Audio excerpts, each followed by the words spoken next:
निर्वाचन जी पाखे आसूची निर्वाचन प्रचार से चर्चार विषय रोचे क्यों दल क्यों प्रकार नारा दे निर्वाचन बैतरणी पार हे से विभिन्न प्रकार कार्यपंथा स्थिर कर जोटा कि वर्तमान देशर केंद्र रे सरकार थिबा भारतीय जनता पार्टी तरफ एक नारा रही मु भी चौकीदार जहाँ गणमाध्यम ठार आरंभ करी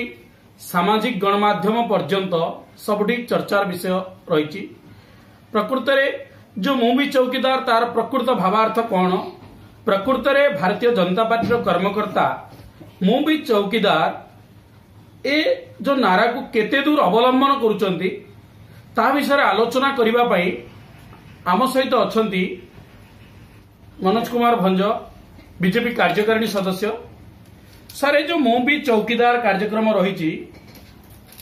भारतीय जनता पार्टी ए नाराटी को नहीं वर्तमान निर्वाचनी मुहां होईची प्रकृत में ये जो मु भी चौकीदार अर्थ कौन एवं भारतीय जनता पार्टी नेता यह केते दूर पालन करुचंती। माननीय प्रधानमंत्री श्रीजुक्त नरेंद्र मोदी निजे जड़े प्रधानमंत्री होइके मध्य से आज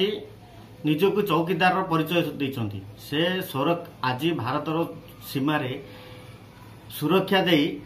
निजको चौकीदार परिचय देखै पारिछंती। माननीय प्रधानमंत्री तांकर विकास और चिंताधारा आज सारा देश रे किछि परिवर्तन स्वर उठिलानी एवं ओडिशा रे मध्य सेही स्वर उठिलानी। तो आसंता काली आसिका लोकसभा सांसदीय क्षेत्र रे रु 8टा पर्यंत आमर मु भी चौकीदार प्रोग्राम आसिका टाउन हॉल पड़िया रे अनुष्ठित होछि। तो आपण को विनीत अनुरोध जे यही प्रोग्राम रे समस्ते जोग दियंतु।